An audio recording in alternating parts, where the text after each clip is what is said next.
Welcome to my tutorial for the Esquire wiring. I tried to make this video as short and concise as I can, so feel free to stop the video at any time. However, the video consists of several steps and I suggest you to listen to my whole explanation for each step before attempting it. We'll have timestamps for each of them in the description so it's easy to revisit them. So without further ado, let's start with the parts list. If you're converting a Telecaster, you probably already have some parts that are used for this wiring. You need a 3-way switch, two 250K pots, and a 47 or 50 nanofarad capacitor. Each of those is fine because due to tolerances, they can very well be the same value. In addition to that, you need a 3.3 kilo ohm resistor and two additional capacitors. These parts are only used in position 3, where the guitar is supposed to mimic a bass guitar. You can adjust these values to your liking. If you use a higher ohm resistor, you will have a brighter sound, and if you decrease the value of it, you will have a darker sound. You can also adjust this with the value of one of the capacitors. If the value is lower, it gets brighter, and if it's higher, it gets darker. However, most people will find this to be a good starting point. For example, I use the 3.9K resistor. What's important though is the shape of the capacitors. The ones in red don't really matter. You can see I've used an orange drop and a smaller one out of convenience. It's not a necessity though. However, the purple one should be of smaller dimensions, otherwise you will have a space problem. This is also the capacitor with which you can play with the value for the brightness in that bass position. In addition to these parts, you will want to have some insulation tape or even better shrink tube ready. With that, let's move on to the wiring tutorial. First, let me please explain how to read these pictures. What we see here is step number 1, which I've marked in the top right corner. On the bottom right are always the schematics. Each color represents one connection or component that needs to be soldered in this step. Usually the color also indicates the suggested order to solder things, so it's easier, but in this tutorial it does not really matter because it's fairly simple. I only show what is wired up in each step. This picture shows now step number 2, and you can see that all the markings from step number 1 have been removed. Something else you will come across in this tutorial are these red crosses. This means you should wire up everything until this point, but not solder it yet. Another connection will be made to this pin in another step. With this, we're ready to start with step 1. When your toggle switch is to your left, the top pin of the volume pot is going to ground. If you're converting a Telecaster control plate, this might very well be already the case. With this, we're already at step 2, which is connecting the middle pin of the tone pot to the ground with a capacitor. If you have a small capacitor, you can go straight to the housing of the tone pot. If you have a large one like an orange drop, you can go to the housing of the volume pot. Again, this might be something that is already wired up this way when you're converting from a Telecaster control plate. With this, we're at step number 3, which is the output jack. Please don't get confused by the quick connectors. I've modified my Telecaster so I can switch control plates quickly.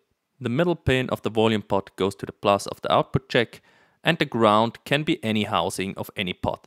In my case, it's the volume pot. Step number 4. When the toggle switch is to your left, the far right pin on the bottom row is connected to the free pin on the volume pot.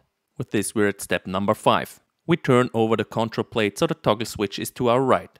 Bridge the second pin from left on the bottom row with the second pin from right on the top row. Pay attention, the pin on the top row is not being soldered yet. Step number 6 is now the preparation for step number 7. You will have to bridge 2 pins on the toggle switch with the resistor and the capacitor. This took me a while to figure out how to do it the best way. What I came up with was this solution. Twist one foot of each component with each other and then solder it together. Afterwards, I've bent the legs that are soldered together towards the capacitor. I then cut the leg to the size of the capacitor and wrapped everything with shrink tube. You can also use insulation tape, but shrink tube is certainly better. This brings us to step 7. For this, I've turned over the control plate again, so the toggle switch is to my left. These components bridge now the far right pin on the top row with the second pin from right on the bottom row. When you cut the legs to the proper size, keep the largest part of the leftovers as we can use that in step number 10. Again, pay attention that you don't solder to the pin on the bottom row yet, because this will now be part of step 8. Use the remaining capacitor to connect this pin with ground. Please also make sure to insulate the leg of the capacitor that's going to that pin. You don't want to shortcut the switch with it. I've used shrink tube, but again, you can also use insulation tape for that.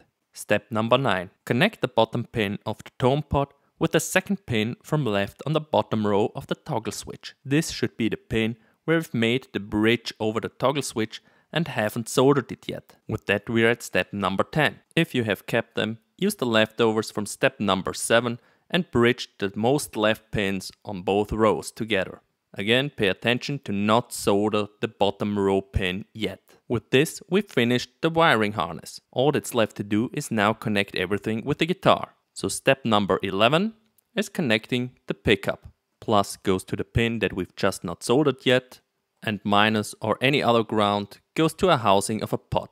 It does not matter which pot you're choosing.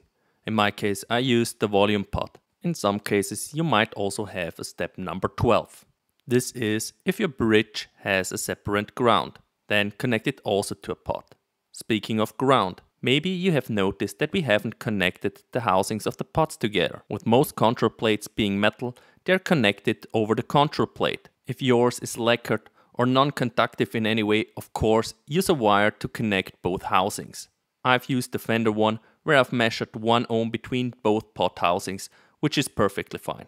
With that, you've finished the Esquire wiring. Congratulations! Please leave a comment and let me know if you liked this video and if it helped you. I'd be also very happy to receive constructive criticism on where I can improve my tutorials. Thanks for watching and I hope to see you in another video. Bye!